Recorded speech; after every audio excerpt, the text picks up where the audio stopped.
The Mayan Empire, which was centered in the tropical lowlands of what is now Guatemala, reached its pinnacle in the 6th century AD, when it was at its most powerful. We will discuss about the Maya civilization and its decline in today's video. If you could subscribe to our channel, it would be much appreciated. For additional videos, click the bell icon as well. The Maya produced some of the best pottery, agriculture, writing, calendars, and mathematics ever, and they also left behind an astounding number of beautiful structures and symbolic artwork. However, the majority of the Maya's great stone towns had been abandoned by the year 900, and since the 19th century, researchers have argued about what could have contributed to this abrupt fall. Where did the Maya live? One of Mesoamerica's most powerful indigenous civilizations, or Mesoamerica as it was known before the Spanish invasion in the 16th century, was the Maya civilization. The Maya were concentrated in a single geographic region that included all of the Yucatan Peninsula, modern-day Guatemala, Belize, and portions of the Mexican states of Tabasco and Chiapas, as well as the western regions of Honduras and El Salvador. Unlike other dispersed indigenous populations of Mesoamerica, this concentration demonstrated that the Maya were able to resist attacks from other Mesoamerican peoples. Did you realize? A single language was spoken by the ancient Maya, but by the pre-classic period, the numerous Maya peoples had greatly increased their linguistic variety. Approximately 5 million individuals in modern-day Mexico and Central America are multilingual in Spanish and speak 70 different Maya dialects.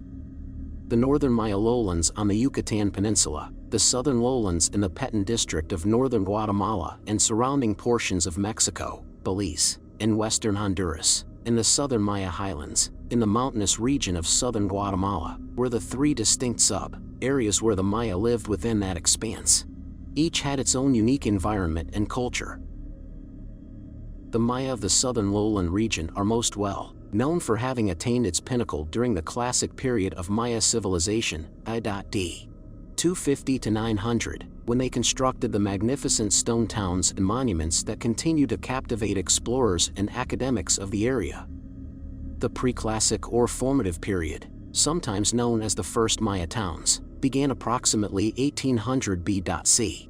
Early Maya were farmers who produced crops such as corn, maize, beans, squash, and cassava, manioc. Maya farmers started to increase their presence in both the highland and lowland areas throughout the middle pre-classic period, which lasted until around 300 BC. The first significant Mesoamerican civilization, the Olmecs, also rose to prominence during this time period. The Maya, like other Mesoamerican peoples including the Zapotec, Totonac, Teotihuacan, and Aztec, received a variety of religious and cultural characteristics from the Olmec, as well as their number system and well-known calendar. In addition to agriculture, the pre-classic Maya also exhibited more sophisticated cultural elements, such as the construction of cities, pyramids, and stone monuments with inscriptions. One of the biggest cities ever constructed in the pre-Columbian Americas was the late pre-classic metropolis of Mirador, located in the northern Petén. Its size eclipsed that of the Maya metropolis of Tikal during the classic period, and the fact that it still stands as evidence of the Maya's prosperity centuries before. The Maya Empire was at its height during the classic period, which started about the year 250. A total of 40 towns, including Tikal, Uaxactán, Copan, Bonampak, Dos Pilas, Calakmul, Palenque, and Robec, made up the classic Maya civilization. These cities each had a population of between 5,000 and 50,000 people. The Maya population peaked at between 2,000 and 10,000 people. Plazas, palaces, temples, pyramids, and courts for playing the well-known Maya ball game ulama have all been discovered during excavations of Maya sites. These structures are all ritually and politically vital to the Maya society. Numerous farmers lived all around and provided sustenance for the Maya towns. Even while the Maya engaged in a crude kind of slash and burn agriculture, there is evidence that they also used irrigation and terracing, two more sophisticated agricultural techniques. The Maya were very devout people who worshipped many different natural gods, such as the gods of the sun, moon, rain, and grain. The kings, or Kulajaw, holy lords, who claimed to be linked to gods and were elected by hereditary succession, were at the apex of Maya society. They carried out the intricate religious rites and rituals that were so crucial to Maya culture and were believed to act as intermediaries between the gods and humanity on Earth. Let's have a look at calendar and culture of the Maya. Many of the temples and palaces constructed by the classic Maya had stepped pyramidal shapes, and they were ornamented with highly detailed reliefs and inscriptions. The Maya are known as the greatest painters of Mesoamerica because to their buildings. The use of the zero and the creation of intricate calendar systems like the calendar round, based on 365 days, and later the long count calendar, intended to last more than 5,000 years, were among the many mathematical and astronomical innovations made by the Maya under the direction of their religious ritual. The 1830s saw the start of extensive research into classic Maya ruins.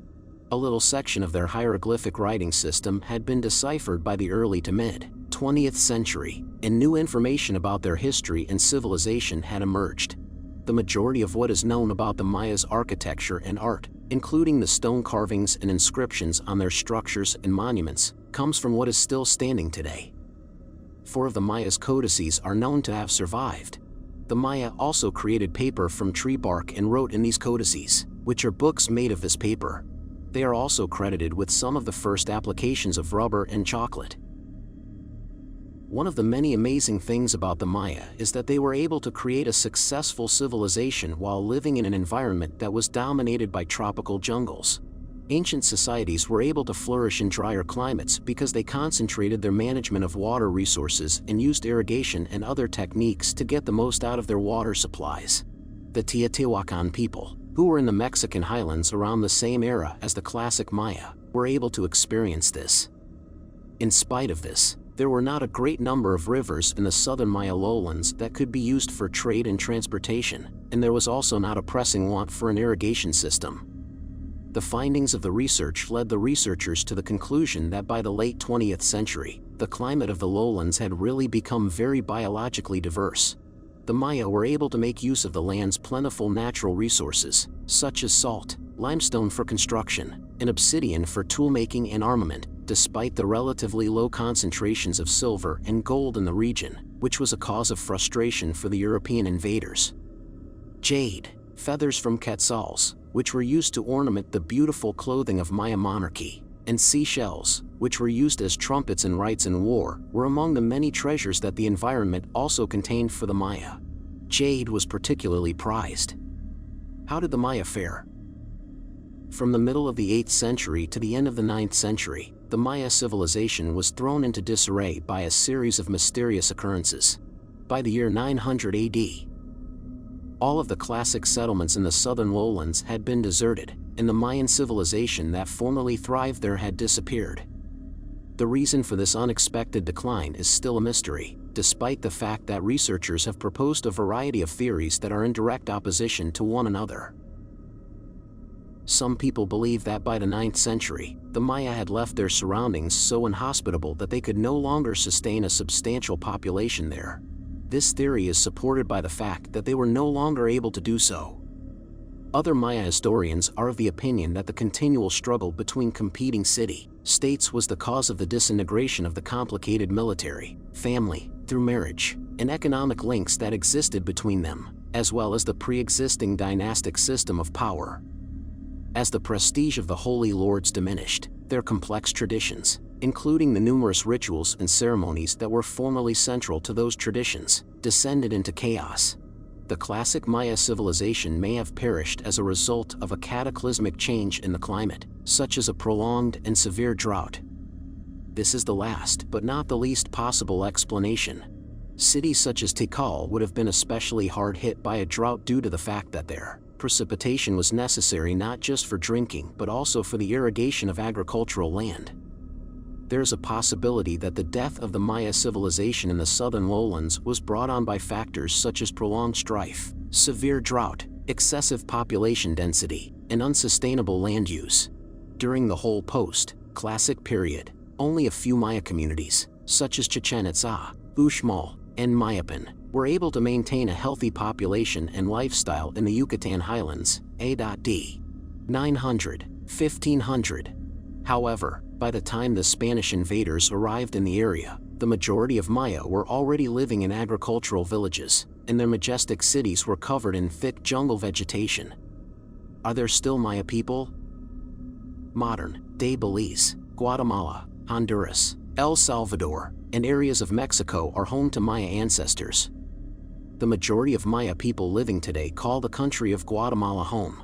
This is also the location of Tikal National Park as well as the ruins of the ancient city of Tikal. Maya ancestry accounts for around 40% of Guatemala's population. This video has already concluded. If you enjoyed viewing it, click the like button and leave your opinions in the section below. Don't forget to subscribe to our channel. See you in the next video.